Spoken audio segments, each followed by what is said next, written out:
And welcome to bank nifty trade analysis video. Okay, तो आज मैंने 2 दिन के बाद ट्रेड लिया बिकॉज फ्राइडे और जो कल का मंडे निकला उसमें कैपिटल ही नहीं था।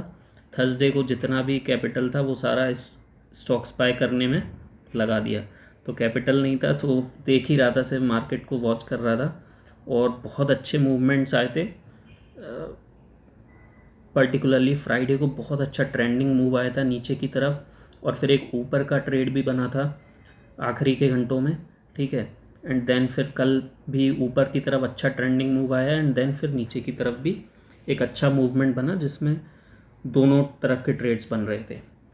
ओके, फिर आज क्या किया, सुबह सुबह ही सबसे पहले वेदांता काफ़ी थोड़ा सा तेज़ था तो उसको निकाल के कैपिटल हाथ में लिए एंड देन फिर सोचा था कि आज ट्रेड करूँगा। तो आज बहुत अच्छे 2 ट्रेड्स मिले। ठीक है, तो उनके बारे में बताऊँगा कैसे वो ट्रेड लिए, कहाँ पर लिए और क्या लॉजिक था उसके पीछे। ठीक है, तो पहला जो मैंने ट्रेड लिया वो लिया मैंने अराउंड 933। ठीक है 933 42,300 की पुट बाय की थी। ठीक है, 42,300 की पुट बाय की 9:33 पे। ठीक है, देखते हैं कहाँ है ये। सबसे पहले एक चीज़ बताना चाहूँगा कि कभी भी आप ट्रेड कर रहे हो तो एक जो वन वे मूवमेंट आ रहा है, अगर आपसे वो मिस हो गया है तो उसमें बीच में ट्रेड लेने की कोशिश मत करो। बिकॉज होगा क्या कि वहाँ से चांस रहते हैं कि मार्केट वापस पलट के आपको ट्रैप कर सकता है। अब जैसे आप ये वाली कैंडल देख रहे हो इतनी बड़ी, ठीक है, यहाँ पर अगर इसके बीच में ट्रेड लेंगे ना तो बहुत रिस्की ट्रेड बनता है। ठीक है, वो आपका एसएल भी हिट करा सकता है और उसके बाद में it is kind of hope trade, और होप ट्रेड लेना बहुत रिस्की है मार्केट में। मतलब आप होप कर रहे हो कि वो नीचे जा रहा है और उसी फ्लो में आपको पैसा बन जाएगा, तो वो बहुत रिस्की होता है और डिफ़िकल्ट भी होता है। तो मैं अवॉइड करता हूँ ऐसे सिनेरियो में ट्रेड करना। कोई प्राइस एक्शन बने, कुछ अच्छा सेटअप बने, तभी ट्रेड करता हूँ। तो इस वाली कैंडल पर तो मैं वॉच कर रहा था कि हो क्या रहा है मार्केट में, देखते हैं। बिकॉज ये जो लेवल्स हैं ये वाले, ये बहुत अच्छे सपोर्ट का काम कर रहे थे कल के दिन में। तो मैं इसी का वेट कर रहा था कि यहाँ पर आने के बाद मार्केट कैसे एक्ट करता है उसको देखूँगा। तो अब देखिए कितना अच्छा प्राइस एक्शन सेटअप बना। आपको एक बहुत इंटरेस्टिंग चीज़ बताता हूँ, बहुत ही सिंपल सी बात है कि जब हम ऊपर जा रहे होते हैं ना तो नीचे के लेवल्स हमारे लिए सपोर्ट का काम करते हैं, और एक बार हम उस लेवल को तोड़ के नीचे गिर गए तो वही लेवल्स हमारे लिए रेजिस्टेंस का काम करने लगते हैं। अब देखिए आप कितना मज़ेदार ये जो मैं आपको बता रहा हूँ कितना इंटरेस्टिंग है। ठीक है, फ्राइडे को इन्हीं लेवल्स पे मार्केट बहुत रेजिस्टेंस ले रहा था और उसके बाद नीचे की तरफ बहुत अच्छा फॉल दिया था। और अगर कल की बात करें तो मार्केट ने यहाँ पर 2 3 4 बार सपोर्ट लिया, एक बार यहाँ पे, एक बार यहाँ पे, एक बार यहाँ पे, एक बार यहाँ पे। तो ये सपोर्ट का काम कर रहा था। लेकिन जब एक बार इस लेवल को ब्रेक कर दिया तो यही जो लेवल है अब ये रेजिस्टेंस का काम करने लगेगा, ऊपर नहीं जाने देगा।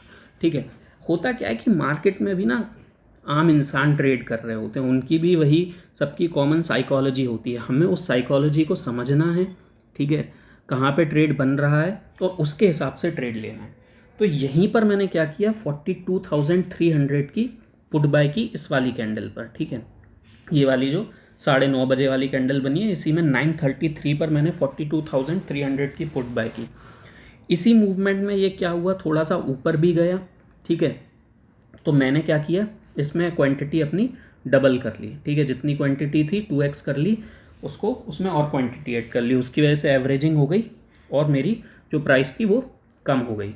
ठीक है, और मैंने अपना एसएल जो है वो इस वाले ट्रेंड लाइन या ये मान के चलिए 42,400 के ऊपर का लगा रखा था कि अगर ये 42,400 के ऊपर ट्रेड करने लगता तो मैं वहाँ से उस ट्रेड से निकल जाता, अपना एसएल ले लेता। ठीक है, तो यहाँ पर डबल क्वांटिटी करी, प्राइस कम हुई और उसके बाद ये वाली जो कैंडल है, ये जो 945 वाली जो कैंडल है ये वाली, इसमें ही मुझे प्रॉफिट आ गया था और इस ट्रेड में मैंने 60 पॉइंट्स बुक किए। ठीक है, 60 पॉइंट्स बुक किए 42,300 की पुट में। तो करीब करीब ये जो मेरा ट्रेड था ये 14 से 15 मिनट में कंप्लीट हो गया। ठीक है, फिर मैं शांति से बैठ गया चुपचाप। मैंने कहा कोई और अच्छा सेटअप बनेगा तो उसमें ट्रेड करेंगे।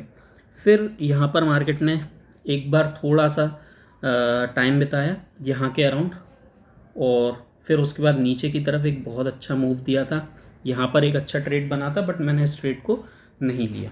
ठीक है, फिर वापस से प्राइस एक्शन बना ऊपर की तरफ, और देखिए वही चीज़ें हैं, सेम लॉजिक्स हैं, सपोर्ट रेजिस्टेंस, सपोर्ट रेजिस्टेंस। ठीक है, अभी यहाँ पर इसने ऊपर जाने की कोशिश की और यहाँ पर रेजिस्टेंस लिया था, तो लाजमी बात है कि जब वापस ये ऊपर जाने की कोशिश करेगा तो यही इसके लिए दोबारा रेजिस्टेंस का काम करेगा। और यहीं पर मैंने फिर अपना दोबारा दूसरा ट्रेड लिया, बताता हूँ कब और कैसे।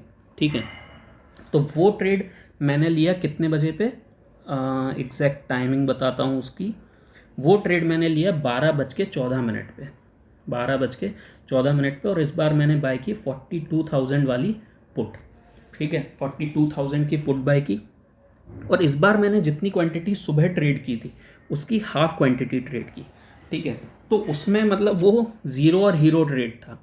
ठीक है, या तो वो कैपिटल पुट अगर ज़ीरो भी हो जाती, ठीक है, worst case scenario, I was prepared for worst case scenario, अगर वो पुट ज़ीरो भी हो जाती, ज़ीरो तो उसे होना ही नहीं था, लेकिन बता रहा हूँ आपको, ज़ीरो भी हो जाती तो भी मेरा कैपिटल में से कुछ लेके नहीं जाता, मैं सुबह ही इतना अच्छा प्रॉफिट कर चुका था कि वो उसमें से ही सारा जाता। तो ट्रेडिंग में यही आपको सीखना है, मनी मैनेजमेंट और रिस्क मैनेजमेंट, कि कैसे आपके घर से कुछ भी पैसा ना जाए, आपके कैपिटल्स पे कोई भी डेंट ना आए, और मार्केट ने जो आपको दिया है उसी पर रिस्क लो। ठीक है, तो यहाँ पर मैंने हाफ क्वांटिटी ट्रेड की और बहुत अच्छा प्राइस एक्शन बना। एक बार ये पहले ही यहाँ पर रेजिस्टेंस ले चुका था, वापस यहाँ पे आया, यही वाली कैंडल है 12 बज के, आप देख सकते हो ये वाली जो कैंडल है, ये वाली, ये है 12:14 वाली। ठीक है, थोड़ी सी आउट ऑफ द मनी मैंने पुट बाय की थी यहाँ पे। ठीक है, बिल्कुल इसके एंड में यहाँ पर मैंने कहीं बाय किया है, इस यहाँ के अराउंड। ठीक है, और फिर जब ये वापस ऊपर भी गया ना, यहाँ भी गया, यहाँ भी गया, तो इसमें क्या हुआ कि जो प्राइस है पुट की वो उतनी ज़्यादा कम नहीं हुई। ठीक है, तो समझ में आ गया था कि यहाँ पर ये रेजिस्टेंस लेगा, यहाँ पर रेजिस्टेंस लिया, तो इसमें एक अच्छा मूवमेंट आने वाला है। और मैं अपना फिर कुछ और काम करने लग गया था, कुछ अर्जेंट काम आए, मैंने इसको छोड़ दिया था, और मैंने अपना टारगेट सेट कर दिया था करीब करीब 100 पॉइंट का। ठीक है, and you will not believe कि 12:14 पे मैंने ये ट्रेड लिया था, 12:44, 12:44, ये वाली जो पर्टिकुलर कैंडल है, ये वाली यही है, 12:44 इसी में आएगा, 12:30 की कैंडल है ये, तो इसी में 12:44 आएगा, बिल्कुल एंड में यहाँ पे जाके ये ट्रेड मेरा एग्जीक्यूट हो गया था, एग्जिट का, यहाँ पे जाके, और बहुत बढ़िया इसमें 100 पॉइंट दोबारा मिले मुझे। तो पहले वाले ट्रेड में 60 पॉइंट्स मिल गए थे, हाफ क्वांटिटी ट्रेड की दोबारा, तो उसमें फिर वापस से 100 पॉइंट मिले। ठीक है, तो ये दोनों बहुत ही लॉजिकल, बहुत अच्छे तरीके से मनी मैनेजमेंट और रिस्क मैनेजमेंट करके बहुत अच्छे ट्रेड बने। फिर यहाँ पर वापस से प्राइस एक्शन बन रहा था ऊपर की तरफ का, तो यहाँ पर एक ट्रेड बनता, लेकिन उसमें नहीं लिया। फिर वापस यहाँ पे ये रेजिस्टेंस लेके फिर वापस फॉल किया, यहाँ पर एक ट्रेड बनता, लेकिन नहीं लिए ये सारे ट्रेड। और फिर एट दी एंड मैंने क्या किया, 42,000 की पुट को जो है वो मैं होल्ड करके गया हूँ, एक और छोटी क्वांटिटी। ठीक है, और कल देखते हैं ओपनिंग मूव में क्या होता है। मेरी पूरी एक्सपेक्टेशन है कि गैप डाउन ओपनिंग होगी, और अगर नहीं भी हुई तो यहाँ पर ये जो एरियाज़ देख रहे हो आप, ये वाले, उसके बाद में ये अपने आप में ये बहुत अच्छे रेजिस्टेंस है इसके लिए। मार्केट को इनको निकालना ना बहुत मुश्किल होगा। आपको एक बहुत इंटरेस्टिंग चीज़ बताता हूँ कि जब इस तरीके के ये जो फॉल आते हैं ना, ये जो इतनी बड़ी कैंडल बनी है, ये अगर कैंडल की बात करूँ तो ये कितने पॉइंट की कैंडल है, इसका हाई है 42,174 और लो है 41,928। ठीक है, तो ये करीब करीब हमारी 250 पॉइंट की कैंडल है।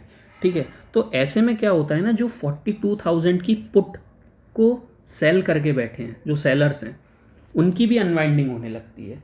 ठीक है, और जो नए बायर्स हैं इस पुट के, वो भी वहाँ पे आ जाते हैं, तो जो मूवमेंट है ना वो बहुत फास्ट आती है, मूवमेंट जो है बहुत फास्ट आती है। तो आज मुझे बिल्कुल एक्सपायरी जैसी जो मूवमेंट होती है वो यहाँ पर मिली, और दोनों ट्रेड बहुत अच्छे रहे, दोनों में बहुत अच्छा प्रॉफिट हुआ। पहले वाले ट्रेड में 60 पॉइंट्स बुक किए थे, दूसरे वाले में 100 पॉइंट्स बुक किए। सो कैसी लगी आपको ये एनालिसिस कमेंट करके बताइए, and thank you for watching.